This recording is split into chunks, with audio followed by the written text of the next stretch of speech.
جبریل امین نے بتا دیا کہ جادو کس نے کیا، مگر نبی پاک علیہ السلام نے بدلہ نہیں لیا، سزا نہیں دی۔ اس لبید بن عاصم کو، اس کی جو بچیاں تھیں، جو بھی لوگ تھے جادو کرنے والے، سب کو معاف کر دیا۔ اللہ اکبر! انہیں پتا چل جاتا تھا کہ کس نے ظلم کیا ہے، پھر بھی معاف فرماتے، اور ہم شک کی بنیاد پر بدلہ لے لیتے ہیں۔ کوئی عامل کہہ دیتا ہے تمہارے گھر میں سین نام کی کوئی عورت ہے، اس نے یہ کیا ہے، اب جتنے سین نام والے ہیں سب کے ساتھ بدگمانی شروع، جب سے سب سے لڑائی شروع، سب کے بارے میں برا سوچنا شروع۔ انسان ہی سے غلطی ہوتی ہے، معافی کرنے والا ذہن رکھیے، معاف کریں گے اللہ تعالیٰ آپ کو معاف کر دے گا، رحم کریں گے آپ پر رحم کیا جائے گا۔ اللہ مجھے اور آپ کو نبی پاک علیہ السلام کی اس مبارک سیرت سے سیکھنا نصیب فرمائے کہ اگر کسی سے غلطی ہو بھی گئی ہے، کسی نے ہمارا برا چاہا بھی ہے اور پتہ بھی چل گیا ہے، تو معاف کرنا اللہ کو بڑا پسند ہے۔ مشکل ضرور ہے، دل چاہتا ہے میں بھی بدلہ لوں، لیکن مزہ بھی تو یہی ہے نا کہ دل چاہ بھی رہا ہے، غلط بھی کیا ہے سامنے والے نے، اور میں بدلہ لے بھی سکتا ہوں، پھر بھی اللہ کی رضا کے لیے معاف کر دیں، اور اس نیت سے معاف کریں میرے مالک میں تیرے بندے کو معاف کر رہا ہوں، تو مجھ گناہگار کو معاف فرما دے۔ اللہ کریم ضرور کرم فرمائے، اور یہی اسلام کی خوبصورتی ہے۔ اللہ مجھے اور آپ کو معافی اور درگزر کا ذہن نصیب فرمائے۔ ہمارے سلسلے پیغام قرآن میں ہم یہی کوشش کرتے ہیں کہ قرآن پاک سے کوئی میسج، کوئی پیغام آپ کی طرف بڑھایا جائے، تو آج الحمدللہ آپ کے لیے یہ پیغام تھا کہ قرآن پاک پڑھیے، اس پر عمل کیجئے، اس کو پڑھ کر اپنے اوپر دم بھی کیجئے، اور پھر کسی سے غلطی ہو جائے تو معاف بھی کیجئے۔ وقت ہوا ہے ایک اگلے سیگمنٹ کا، جس کا نام ہے تعارف قرآن۔ پیغام قرآن۔ ناظرین، وقت ہوا ہے ہمارے بہت ہی خوبصورت سیگمنٹ تعارف قرآن کا، اور آج تعارف قرآن میں ہم قرآن پاک کی انہی دو سورتوں کی بات کریں گے جس کا ذکر ہم نے اپنے سلسلہ پیغام قرآن میں کیا، یعنی سورہ فلق اور سورہ ناس۔ سب سے پہلے بات کرتے ہیں سورہ فلق کی۔ سورہ فلق مدینہ منورہ میں نازل ہوئی، اور ایک قول یہ ہے کہ مکہ مکرمہ میں نازل ہوئی۔ پہلا قول زیادہ صحیح ہے کیونکہ اس کے شان نزول سے اسی کی تائید ہوتی ہے۔ رکوع اور آیات کی تعداد، اس صورت میں 1 رکوع اور 5 آیتیں ہیں۔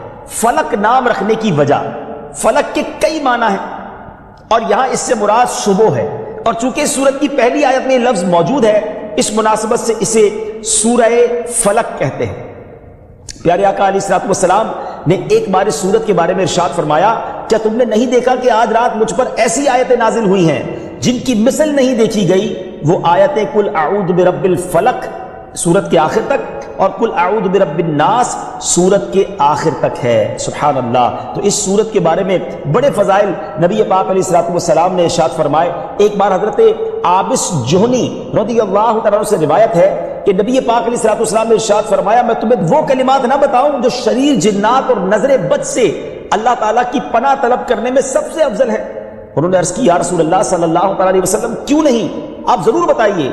ارشاد فرمایا وہ کلمات یہ دونوں صورتیں ہیں، قل اعوذ برب الفلق اور قل اعوذ برب الناس۔ سبحان اللہ، سبحان اللہ۔ اب آئیے سورہ ناس کے بارے میں کچھ سن لیتے ہیں، اس کی فضیلت بھی جان لیتے ہیں۔ سورہ ناس جو ہے ناظرین، یہ قرآن پاک کی ترتیب کے لحاظ سے سب سے آخری سورت ہے۔ اس کا مقام نزول، سورہ ناس زیادہ صحیح قول کے مطابق مدنی ہے۔ اس سورت میں 1 رکوع اور 6 آیتیں ہیں۔ الناس نام رکھنے کی وجہ، عربی میں انسانوں کو الناس کہتے ہیں، اور اس سورت کی پہلی آیت میں یہ لفظ موجود ہے، اس مناسبت سے اسے سورہ الناس کہتے ہیں، یا اسے سورۃ الناس کہتے ہیں۔ سورۃ الناس کے مضامین، اس سورہ مبارکہ میں ان جنات اور انسانوں سے اللہ تعالیٰ کی پناہ مانگنے کی تعلیم دی گئی ہے جو لوگوں کے دلوں میں وسوسے ڈالتے ہیں۔ سورہ فلق کے ساتھ اس کی مناسبت کیا ہے؟ سورۃ الناس کی اپنے سے ماقبل سورت سورہ فلق کے ساتھ مناسبت یہ ہے کہ سورہ فلق میں ظاہری شر سے اللہ تعالیٰ کی پناہ مانگنے کی تعلیم دی گئی تھی، اور اس سورت میں خفیہ شر سے اللہ تعالیٰ کی پناہ مانگنے کی تعلیم دی گئی ہے۔ اللہ تعالیٰ